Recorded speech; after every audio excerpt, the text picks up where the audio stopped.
Bonjour et bienvenue à cette deuxième partie de l'étape 6. Nous sommes toujours dans l'interview d'un druide, un petit résumé. Donc nous avons vu que les druides siègent aux limites de Carnut, dans un lieu consacré. C'est ici qu'ils font leur réunion. Nous avons vu qu'ils avaient également différentes fonctions. Nous en avons deux pour l'instant. La première, c'est qu'ils accomplissent des sacrifices publics et privés, mais également qu'ils fixent les récompenses et les châtiments.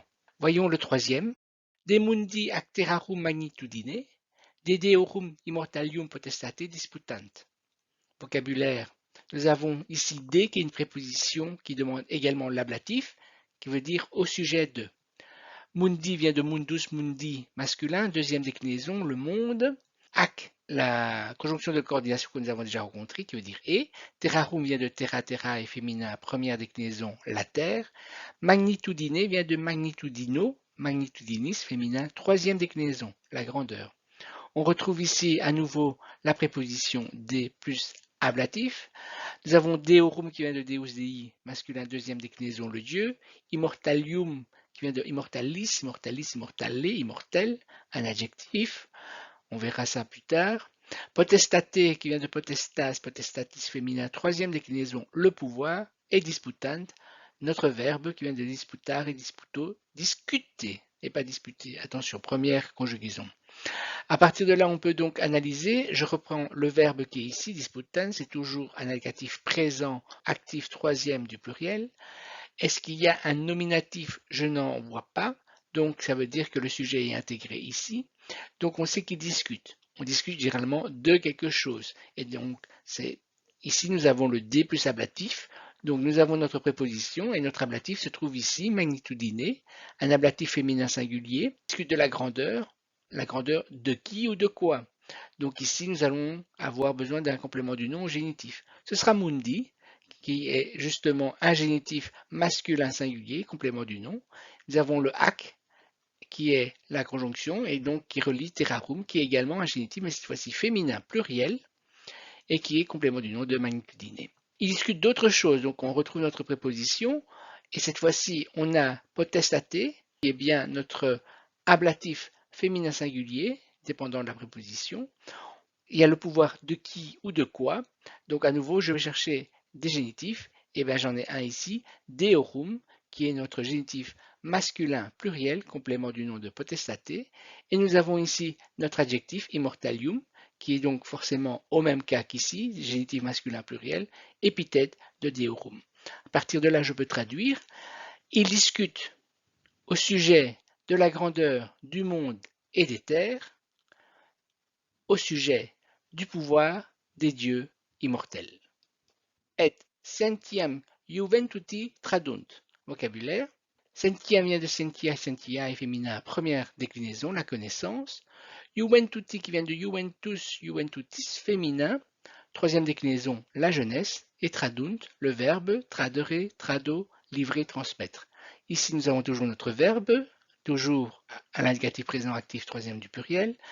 Nous n'avons pas de nominatif exprimé ici, ça veut dire que c'est donc le sujet à l'intérieur du verbe. Alors, on transmet, on livre quoi? Quelque chose. Sentiam ici, qui a l'accusatif féminin singulier. Complément direct de tradunt. Et on transmet quelque chose à quelqu'un. Donc, on va chercher un complément indirect au datif. Juventuti, qui sera notre datif féminin singulier, complément indirect de tradunt. À partir de là, je veux traduire et y transmettre la connaissance à la jeunesse.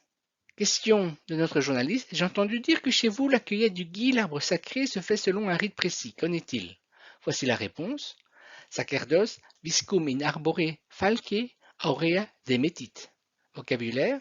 Sacerdos vient de sacerdos, sacerdotis, masculin troisième déclinaison, le prêtre. Viscum vient de viscum visci, neutre, le gui.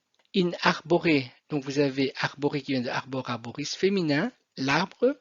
Falque qui vient de fals, falcis, féminin, la faux, la faucille. Aoerea qui vient de aoereus, aum, en or. Démétite, notre verbe qui vient de démétere, déméto, couper, tailler. À partir de là, je repère le verbe qui est démétite. Donc je vois bien que c'est grâce au thème, c'est toujours du présent, indicatif présent actif, troisième du singulier. Donc j'ai un singulier, cette fois-ci je vais chercher un nominatif singulier. Je vois que sacerdos ici est nominatif. Ça tombe très bien, c'est lui qui va être notre sujet de démétite. Donc nous savons que le prêtre coupe, on coupe quelque chose, ou quelqu'un, mais bon, c'est mieux quelque chose. On va chercher un accusatif. Ici, ce sera viscum, accusatif neutre singulier, complément direct de démétite. On coupe le gui ousa, in. Donc nous avons notre préposition in plus ablatif, qu'on connaît depuis la première étape. Donc notre ablatif se trouve tout juste ici, arboré. Donc c'est un ablatif féminin singulier dépendant de la préposition. Et on coupe quelque chose au moyen de quelque chose. Donc comment est-ce qu'on le coupe? Falqué. Donc ici nous avons un ablatif féminin singulier qui sera complément de moyen. Et nous avons ici un adjectif, aurelia, qui dépend de falqué, et donc au même cas, ablatif féminin singulier, et qui sera simplement épithète de falqué. À partir de là, je peux donc traduire: le prêtre coupe le gui dans un arbre avec une faucille en or. Dernière question de notre journaliste: transmettez-vous votre savoir à la nouvelle génération? Voici la réponse du druide: ad druides magnus adolescentium numerus, disciplinae causa concurrit. Vocabulaire: nous avons ad qui est la préposition qui fonctionne avec un accusatif qui veut dire vers. Nous avons magnus qui est un adjectif qui vient de magnus magna magnum qui veut dire grand. Adolescentium qui vient de adolescen, adolescentis masculin, troisième déclinaison, le jeune homme. Numerus qui vient de numerus numeri, masculin, deuxième déclinaison, le nombre. Disciplinae qui vient de disciplina disciplinae, féminin, première déclinaison, l'enseignement. Causa est une préposition qui fonctionne avec le génitif, mais qui se trouve devant et pas derrière, qui veut dire à cause de, en vue de. Et il nous reste concurrit, qui est notre verbe, qui vient de concurrere, concuro, troisième conjugaison, courir ensemble, se réunir.